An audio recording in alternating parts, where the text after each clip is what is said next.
It's time for the No Nonsense Roundtable. Insights to capture your imagination from people you know and people you'd like to know about. Each week, a different guest from a different walk of life. Now, here is the host of the No Nonsense Roundtable, Dom Genova. Well, welcome to the No Nonsense Roundtable. I'm Dom Genova, your host every Saturday, 10 to 11, right here on News Radio WHAM 1180. And I have a fan favorite for you today, somebody who's been on the show before, always interesting, always has a great perspective of sports and life. Mr. Scott Pitoniak, thank you for coming in again. Hey, Dom, it's always a lot of fun to come here. They're conversations. That's what I really enjoy. And you're so good at it, and you make my job easy because people know you and you do this for a living. And one of the things I'd like to do, first off, is I know we're going to kind of reprise this, but your path in life, because sports were very important to you as a young boy. It was a way of you bonding with your dad. And let's tell that story to people, because that's important, that genesis of your whole life. Well, you know, my dad was a mechanic, worked for the city of Rome in Rome, New York. And he wasn't a sports fan by any means, but he was a fan of me. And I'll always be grateful, for that love he showed me. And he knew I was a New York Yankees fan, a Mickey Mantle fan in particular. And so, I would always bug my dad about can we go to New York City? Can we go to Yankee Stadium, the big ballpark in the Bronx, and take in a game and so forth? And he goes, well, it's 4 hours away, and we'll have to see, and money can be tight and this and that. So eventually we did go down. It was Bobby Richardson Day, September 18th, 1966. Remember it vividly, and he drove down, and again, he didn't care about baseball, and to the day he died, which unfortunately happened when I was only 15 years old, he still wasn't a baseball fan. But again, it was a father's love for his son. And, as the years go on and I think about it, we think about the sacrifices that our parents and others made for us along the way. And I think you come to appreciate them so much more, as time goes by. And you try to do the same with your kids and your grandkids and so forth. So that's kind of, that whole 1961 season. It's interesting when Mickey Mantle and Roger Maris were chasing Babe Ruth's famed home run record. It was a summer not unlike this summer in which Aaron Judge was going after Roger Maris's record and stuff. And that's when I fell in love with baseball for the first time. And again, my father didn't fall ever in love with baseball or sports for that matter, but he was in love with me. And this was a father's gift to a son. That's a wonderful story. I have a similar experience because we use baseball as a way of bonding with our girls. we would spend time with them. It's a quiet game, so you can have a conversation with them. You can go for that 4-hour, 5-hour ride down to New York to Yankee Stadium and see a game and stay overnight and whatever. So, sports being much more than just sports. Mm-hmm. Yeah, I think, I've always viewed that. I don't want to overemphasize it, like it's not life or death, unless you're a fan of football down south, I guess, in the Southeast Conference or whatever. But no, but it is important. It is important. It's another part of our culture, and it is a way, to bring people together. I equate it like I can go to a Bills game, and I could have totally opposite political views of somebody I'm sitting next to, and we'll get along because we are not talking politics. We're talking Buffalo Bills or cheering for the Buffalo Bills or whatever, or whatever it might be. It could be any team, and I think sports still has a place a role it can play in terms of galvanizing communities and so forth. And sadly, there's just so few things in our society right now that brings us together, it seems, in a common cause. And I think it, this sense of community and this communal experience of going to a ballpark, to a stadium, to an arena or whatever, and sharing, a fondness, a passion for something. I think there's something special about that. And in addition to that, I've always contended that, and I have these arguments sometimes with my, or discussions, I should say, with my wonderful bride Beth, in that she leans towards the arts, so we'll get into some discussions about, arts and sports or whatever, this and that. And I just always use my line of, Baryshnikov has nothing on Michael Jordan. And at its best, sports is high art, high drama. It is galvanizing. It can rip your heart out. Just ask any Bills fan. Wide right, 13 seconds, Music City Miracle or whatever. But I just think it is a way to bond, and it can be incredibly entertaining, and so it has a value. I'm not overstating the value. It's not life or death. There are many bigger issues out there, much more bigger issues in life than whether or not the Bills finally win a Super Bowl. But it adds to the value of life. Yeah, I think so. I think the quality of life. I love, and not in a work setting, but I love just going to a Red Wings game at Frontier Field. I just love the atmosphere. Right. And as you mentioned, you go to a ball game and it's a different pace than football or hockey or basketball, where you can actually talk.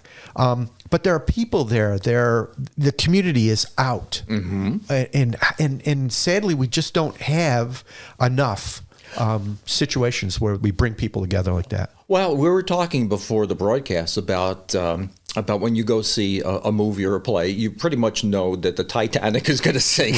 Right. But when you're looking at sports, I mean, it's like watching the clouds. I mean, each one is different. It's never going to happen exactly the same time, exactly the same way again. There's a certain great quality about that. Yeah, it's I when I would go cover a game, it's a job after a while, and it's like, game after game, and they all like blur into one.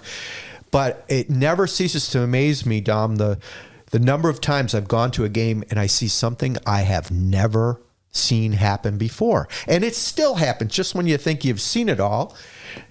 Something, and it's not always good. I mean, a kick can go wide right, or a team can blow a lead with 13 seconds to go in a football game. Yep. As a certain football team down the road did. But I love that. And I you know what? I love, I talk about it being high art and drama and so forth. And I think right now, like when I watch, I watch an Aaron Judge come to the plate, or I watch Josh Allen take a snap. The thing I love about this is that, there's that sense of anticipation that we may be seeing something we've never seen before. And that's one of the great things about sports. Is that, maybe Aaron Judge is going to hit one out of the new Yankee Stadium, or maybe Josh Allen is going to do like he did, in a recent game where he's in his own end zone and he's getting hit, releasing a ball into a 15-mile-an-hour wind, over two defenders in perfect stride into the hands of his receiver, Gabe Davis, for a 98-yard touchdown. It's spectacular. And so those are the things I still enjoy. There's a lot I don't enjoy about sports anymore, and I'm cynical about and so forth, but there is still those times when it can really rise to the occasion. Yeah, and your passion for it is obvious, and your expertise is wonderful. So we're about ready to head into a break, and we're going to talk a little bit more about maybe what you don't like when we get back.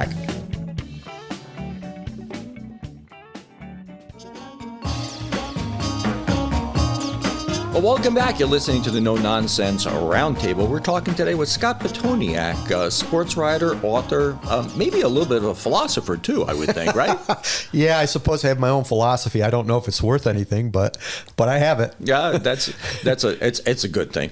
But you led me into an obvious question to ask you after coming out of this break is that you were talking about things that you don't like about sports. Let's talk about that. What don't you like about sports? Has it changed over the years, or is it been always that way? Yeah, no, it's changed. And, part of it could be, Dom, just that this is what I do for a living. Other people, this is their entertainment source. And it is entertaining to me, to a certain extent, but it is also a job and you have to come up with stories and you're covering games. It's work. It really is. But, I think what's happened over time that I don't like, and I'm talking purely from a journalistic perspective here, is that the accessibility that we have to athletes and coaches is so much less now. It's like you've got to go through. It's often the only times that you get with athletes are packed journalism situations. It's hard to get the one-on-ones. We used to be able to go in the Bills locker room and you could pull somebody aside, like whether it's Jim Kelly or Thurman Thomas or Kent Hull or one of these other players. And you could get your own exclusive stuff, or if you're working on a particular column or whatever. And you also you got to know them a little bit better because you could shoot the breeze with them and stuff. And so much of that I think has been lost. Like I feel badly for young sports reporters now because they just don't have the access that they once had. So that's probably just a thing for me, an esoteric thing that, being in the business, I don't like. You can't form the relationships. I mean, I had a home phone number for Ralph Wilson. Wow. And I get call, and sometimes Ralph would answer the phone. It wouldn't be the maid or somebody there. And you could talk, or Marv Levy, at training camp would sit down right next to you, put his tray down, in the dining room back then at Fredonia. And you could just talk about things, like different things, not just solely football or whatever. You talk about life and joke around. And I think a lot of that has been lost with today's players. You just don't have the access that you once had. And times to talk are limited, and they're often, pack journalism type things. As far as like a fan, I think I'm getting a little tired of what I call, we've reached the saturation point. We're just like, with analytics and this and that, we're constantly being bombarded. And sports has always been about numbers, right? And statistics, and sometimes it's fun. But we've just overdone it with spin rates and launch angles in baseball and next-gen stats.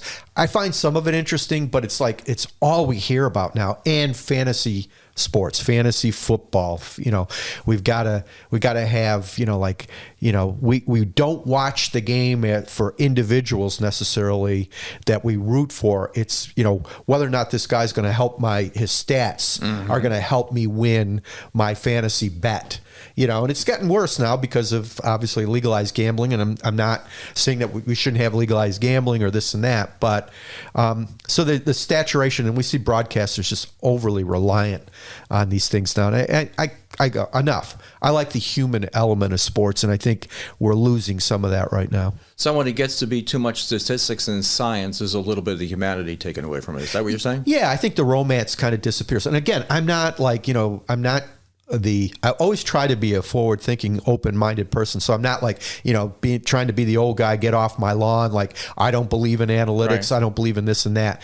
But I do think you take it to a little bit of an extreme. And I think sometimes what these announcers who are overly reliant on it lose sight of the fact that, there's a heart beating inside that human being. This is not a robot out there. And you don't know that maybe the reason why this person's slumping is because this person has some personal issue that he or she is dealing with that maybe the manager knows, and he's not going to go tell you or whatever, right. And but I don't know. I still like to go see, for the performance, and that's why I say, like, when I watch like Josh Allen now, this is something really special because he's kind of a unicorn. He's doing things that I've never seen anybody else do at the quarterback position, and that's kind of cool, and I'm enjoying that, as opposed to, we got to boil down that he threw the ball like 33 miles per hour and blah blah blah. That's nice, But I don't need all that. Well, the other thing about him is that you feel like he's genuinely a nice guy. I mean, he's somebody you want on your team for a number of different reasons. One is his ability, but also the way he carries himself. Yeah, I don't profess to know him. I've interviewed him twice in my life, and I've obviously observed him as a performer, and I've heard other people speak about him, and they speak in glowing terms. And he seems to be. I've not heard anything bad about him. Like that. He's a guy that the other guys in that locker room genuinely like and want to play for and play hard for, and he kind of sets the tone, the example. He's in addition to being arguably the most gifted athlete on that team, he's also the hardest working from what I've gathered and stuff. And the thing I really like, Dom, about him is that he's really embraced Buffalo, and it's something that Jim Kelly talked to him about. And Jim didn't embrace Buffalo. If you remember, Jim did everything in his power to not want to be a part and come to Buffalo. And then when he got here, it's funny how this works, but there's something about Buffalo that these guys get here and they never want to leave, and they realize this is a perfect place for me. And I think Josh got that right away. And I think part of it too is that here's a guy who's been discounted his entire career, right? He wasn't good enough to get a college scholarship coming out of high school, right? And so then he has to go junior college, and he plays junior college, and he gets one offer only because somebody else took an offer at another school. So he goes to Wyoming. And then the professional, the NFL scouts say, like, he's inaccurate. He hasn't dominated at a lower level that he's played at. He's this, he's that, blah, blah, blah, blah. And so he's got a chip on his shoulder. And Buffalo kind of has a chip on its shoulder as well. And I think he gets it. He gets Buffalo. Buffalo gets him. And even though he's from Northern California, some little rural town fireball, I think he could easily have been born in Buffalo, New York.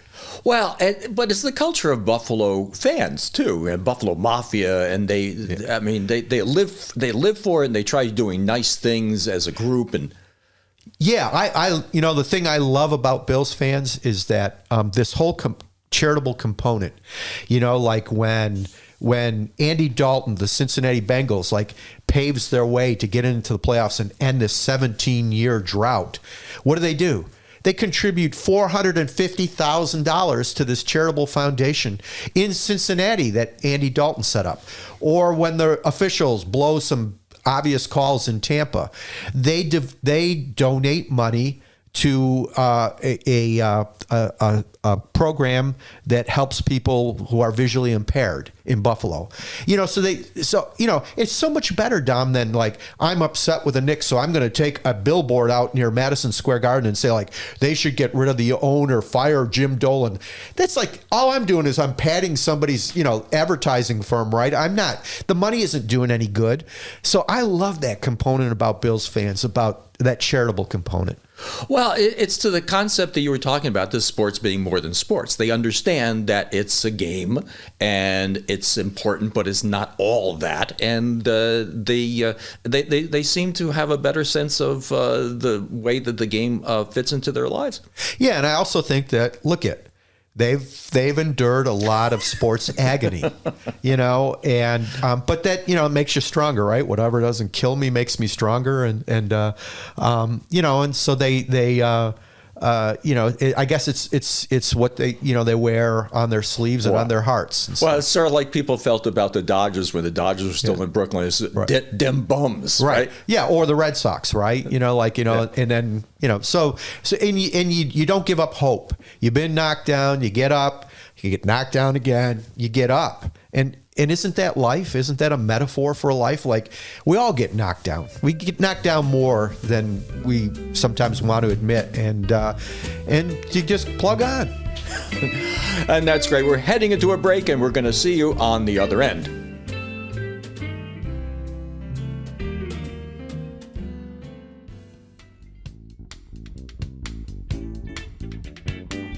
Well, welcome back. You're listening to the No Nonsense Roundtable. Today we're talking to Mr. Scott Pitoniak, sports writer, author, a little bit of a philosopher, I think, more than you'd like to admit.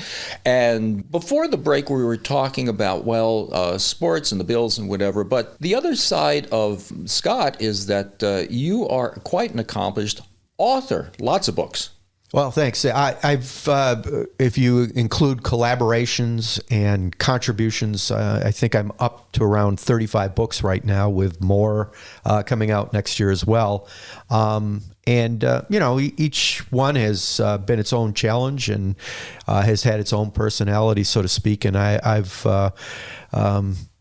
thoroughly enjoyed doing most of them. You're always happy when you're done and turn the manuscript in, and there's nothing like when the book arrives in the mail, and you open that first box of books, and most books, Dom, are kind of like it's like a pregnancy. It's a 9-month gestation period before you get it, and so your baby arrives there, and just the smell of the ink and so forth, and just leafing your fingers through the pages and looking at the cover. It's been a really gratifying experience. But I do ask myself it sometimes, particularly now, like I'm in the middle of, I think, 4 manuscripts at once. I highly don't recommend that. You're just saying, like, what am I doing? Why am I doing this? It's a little bit of that, like the old boat joke. The 2 best days of boat ownership are like when you buy it, when you sell it. Right. Well, you get a little bit of that sometimes with books as well. Well, do you sequester yourself away like Thoreau used to do? Or, I mean, how do you do this with everything else that you're doing? Yeah, I have a little bedroom converted into an office at our house in Penfield, where I joke to my bride Beth that it's my cave. I'm going into the cave. I wish I had. We took a trip down to Elmira, and Elmira College has the actual study of Mark Twain. Mark Twain, a lot of people may not know, spent many of his years in the southern tier there in the rolling hills down near Elmira, and he had this octagonal study built, which is now plopped right down in the middle of the Elmira campus. You can go there. And so I always wanted to have like a great writing room with a majestic view of a mountain or the ocean or trees or whatever, but I don't really have that, So you have to go in, and it's probably good not to have distractions, because writers are easily distracted, me in particular. Well, let's mention a couple of the books. I mean, the one, the anthology, Memories of... Well, there's a couple. I've just contributed 4 essays to the Baseball Hall of Fame, published an anthology, and it includes authors like John Grisham and so forth, but it's called Memories and Dreams, and so I contributed there, and I did an anthology on baseball during COVID, and it was called Remembrances of Swings Past, collection, a lifetime of baseball stories, and that was of particular fun because I got to revisit a lot of things that I've done over the past 50 years in journalism. What's the most fun thing you do writing? What do you look forward to the most? Writing is hard for me, Dom. I'm kind of like from the old Red Smith school or the Hemingway school. Not that I'm, comparing myself to either of those great writers, but they said, it's like, writing's easy. You just slit your wrist and you let the blood drip down on the page, and sometimes it's like that. Cause I'm a inveterate rewriter. I keep tinkering until it's time. You got to send it, the deadline is here or whatever. But what I find most gratifying is and it's very rare when I feel this way, is I'll read something maybe, several months later, maybe even several years later, and say it was pretty good. I think you captured the essence of that person, of that moment or whatever. And, there are times I'm really big into the language, and when the words flow together and you get the sentence and everything, it's just and there's a rhythm to a story. That's what I really feel tremendous gratification. It's rare. In all the interviews you've done and the things you've written, I mean, tell me a story or two about somebody who surprised you. Somebody who surprised me. That's a great question. I remember being at the Hall of Fame covering an induction ceremony decades ago, and you write about the inductees or whatever, the big names up there. And I remember, though, I always try to look for stories off the beaten path. And Curt Flood was sitting out in the audience.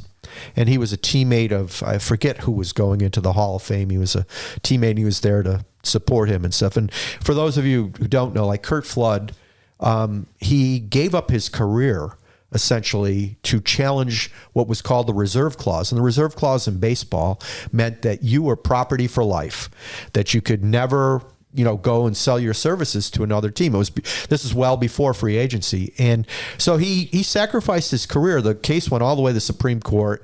He was overruled, but a few years later, there was a ruling in favor of free agency, which changed everything in sports. If you think about how we talk about seminal moments, and I remember just sitting down with him and just talking about the sacrifice that he had made, and it was just incredible, that what he had done, and yet all these people up on the stage. I was thinking to myself, they had a tremendous impact on the sport of baseball and brought us so much joy. But here's a guy sitting out here with the rest of us who had every bit as big an impact in many ways. Another one that comes to mind is there was a boxer by the name of Reuben Hurricane Carter.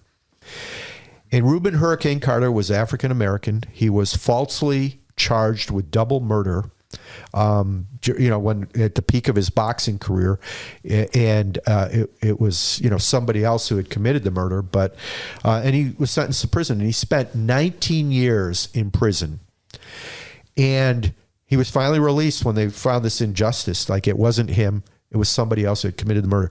So I thought to myself, this man lost 19 years of the prime of his life behind bars in a prison. And I asked him a question. I said, Reuben, what strikes me in talking to you is that I don't sense bitterness here. I go, if this were me and you took away the prime years of my life falsely because of the color of my skin, I would be so bitter and angry at the world and at society that was so unjust to me. And he goes, if I am consumed, allow myself to continue to be consumed by bitterness, he goes, I will continue to be imprisoned. And I go, wow, what an incredible perspective, a perspective I don't know if I could have. I would still be, that anger would be overwhelming and still imprisoning me. And so you run into people, and this is one of the things I do love about my job, is that you run into people who are incredible people who give you different perspective on life. And I always joke being a journalist is it's continuing ed.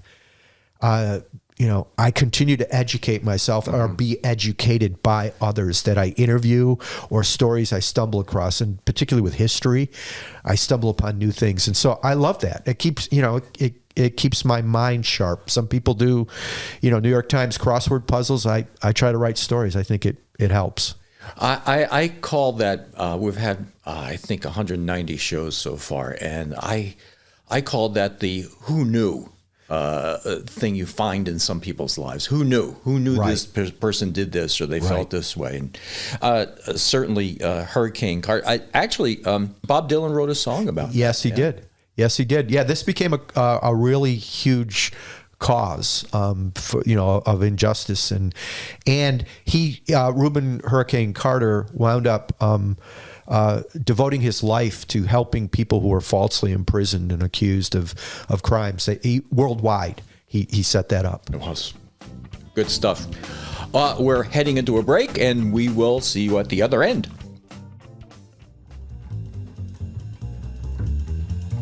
Welcome back. We're talking to Mr. Scott Pitoniak, author, sports writer, philosopher. I keep on saying you're a philosopher. You're going to call me Aristotle here pretty soon, right?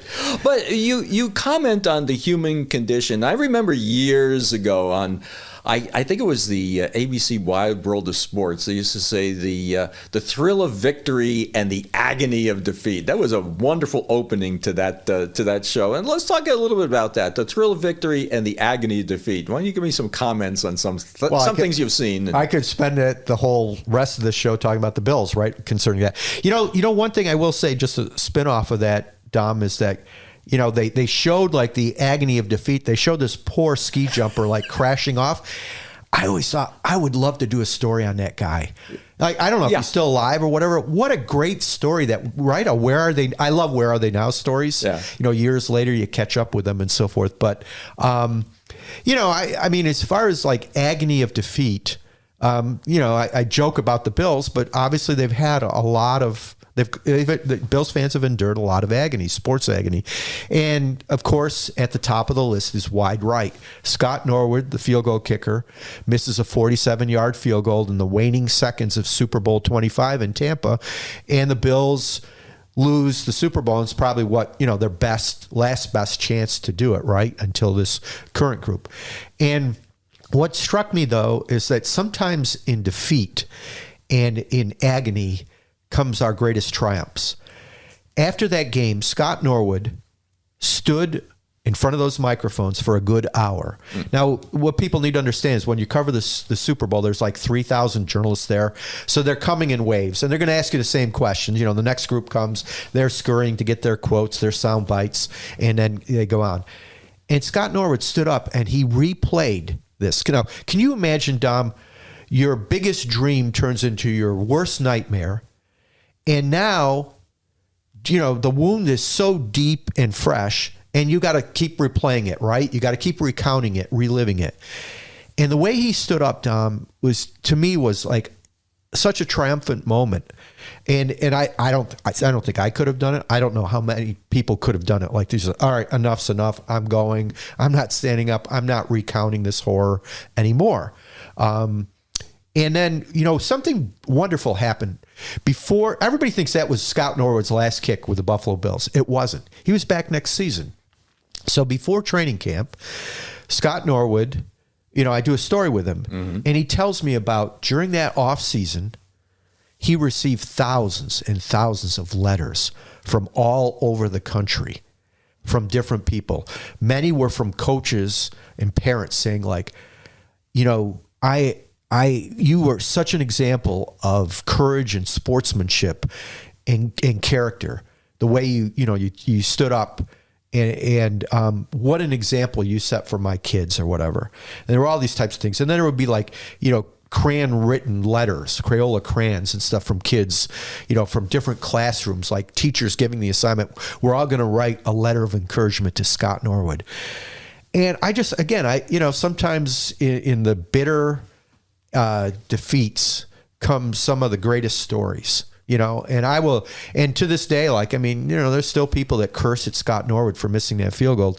And I've talked to him and I've done stories and I've always amazed me, like that the strength of character he showed in that situation. So, that was an agonizing moment, but I also think, again, sometimes out of agony comes triumph. Well, sometimes we have to admire these people that have to bear their defeats so publicly, like Ralph Branca, right? Yeah. It's interesting you bring up Ralph Branca because I also did a column that summer after Norwood's miss. I called up Ralph Branca. You know why I called him up? Because I figured if there's anybody on the planet who can understand what Scott Norwood is going through, it's going to be Ralph Branca, right? Right. And for those who don't know, Ralph Branca gave up the home run to Bobby Thompson in the 1951 playoffs that propelled the Giants over the Dodgers into the playoffs. It was a seminal moment in baseball history. And, we remember heroes and we remember goats. We remember the guy who hits the home run, and we remember the person who threw the pitch that, that went into the bleachers for the home run. And Branca, so I get Branca on the phone, and I explain, I just started out saying, like, Ralph, are you a football fan? He goes, yeah, I am. I go like, like what team do you follow? And he goes, well, actually, I follow the Giants, even though he's a Brooklyn Dodgers pitcher, right? He follows the Giants, the football Giants. And so the Bills wind up losing that Super Bowl on that missed field goal to the New York Football Giants, 20-19. And so I said, well, what was your reaction? When you saw Norwood's kick sail wide right. He goes like, I jumped out of my chair And then I caught myself and I kind of slunk back into my chair. And he said, that poor guy. And he didn't say poor guy. He used like an expletive, like that poor, whatever. And he goes like, for the rest of his life, people are going to be bringing this up to him.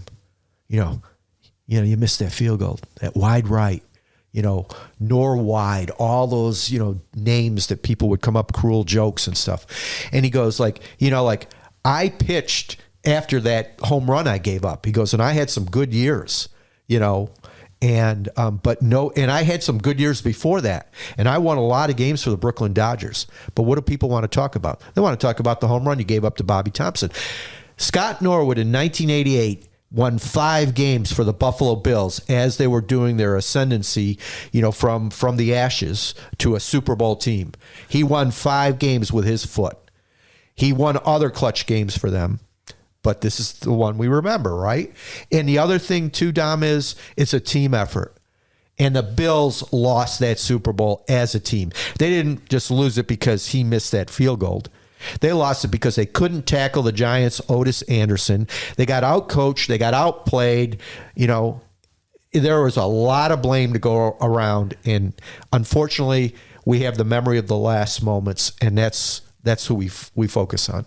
And that's when people in the business, people in sports can rise above them being just an athlete into being human being, I guess you would say, right? Yeah. Yeah, I think we forget that. We forget that they are human beings. They've